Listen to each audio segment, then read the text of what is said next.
अभिजीत और सौरभ दीपके पर लग गया पॉक्सो एक्ट। नाबालिग के साथ क्या हुआ कि बुरा फंस गए दोनों। आंदोलन के बाद बढ़ रही दोनों की मुश्किलें।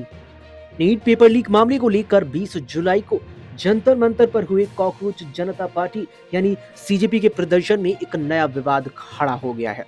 वकील रिंकी चटर्जी सिंह ने सौरभ दास, अभिजीत दीपके और सीजेपी के आयोजकों के खिलाफ पॉक्सो एक्ट की धाराओं के तहत 0 एफआईआर दर्ज कराने के लिए शिकायत कर दी।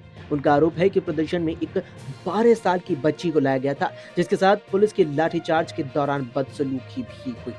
वकील रिंकी चटर्जी सिंह के मुताबिक जंतर मंतर पर उस दिन नीट पेपर लीक के खिलाफ प्रदर्शन हो रहा था। इसी दौरान लाठीचार्ज हुआ और देश और प्रधानमंत्री मोदी के खिलाफ अपशब्दों का इस्तेमाल किया गया। इसके बाद प्रधानमंत्री नरेंद्र मोदी ने इंस्टाग्राम पर एक लाइव वीडियो डालकर कहा कि उन्होंने युवाओं की बातों को माफ कर दिया है और उनके भविष्य को देखते हुए कोई कानूनी कार्रवाई नहीं की जाएगी। लेकिन इसके बाद सीजेपी के आयोजक अभिजीत दीपके और सौरभ दास ने एक वीडियो जारी कर प्रधानमंत्री से माफी की मांग की। उनका कहना था कि पुलिस ने 12 साल की बच्चियों पर लाठी चलाई और उनके साथ बदसलूकी भी की।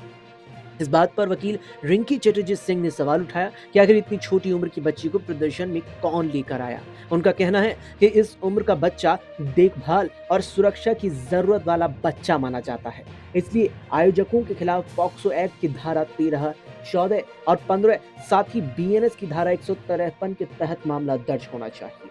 वकील ने ये भी सवाल उठाया कि इस प्रदर्शन के लिए पैसा कहां से आ रहा था और इसे फंड कौन कर रहा था। उन्होंने इसे डीप स्टेट की साजिश बताते हुए कहा कि कुछ दलाल और देश विरोधी ताकतें मोदी सरकार को गिराने के लिए एकजुट हो गई है। यानी कुल मिलाकर के अब आंदोलन जिस तरीके से दिल्ली के जंतर मंतर के अलावा देश के कई हिस्सों से सीजेपी और छात्रों का काफी हद तक खत्म हो चुका है, उसके बाद से सीजेपी के इन चेहरों की मुश्किलें बढ़ती नजर आ रही है। जिस तरीके से अभिजीत दीपके और सीजेपी के प्रमुख लोग यहाँ स्टूडेंट्स को आधार बना करके लगातार ही पूर्व में उस वक्त तक यहाँ केंद्रीय शिक्षा मंत्री रहे धर्मेंद्र प्रधान के इस्तीफे पर अड़े हुए थे, वो तो हो ही गया। लेकिन उसके बाद जिस तरीके से सौरभ दास और अभिजीत दीपके ने केंद्रीय गृह मंत्री अमित शाह के इस्तीफे की भी मांग उठाई, तो उससे यहाँ सवाल उठने लगे कि आखिर अब यहाँ राजनीतिक बातें अभिजीत दीपके क्यों करने लगे हैं। कॉकरोच जनता पार्टी के जो प्रतिनिधि है वो अगर यहाँ छात्रों की आवाज बनकर सरकार तक उसे पहुंचा रहे थे, तो फिर अब वो यहाँ पर राजनीतिक बातें करते हुए क्यों केंद्रीय गृह मंत्री अमित शाह और प्रधानमंत्री से माफी मांगने की बात करने लगे। लेकिन इस बीच जिस तरीके से खुद अपनी ही तरफ से एक वीडियो अभिजीत दीपके की तरफ से डाला गया,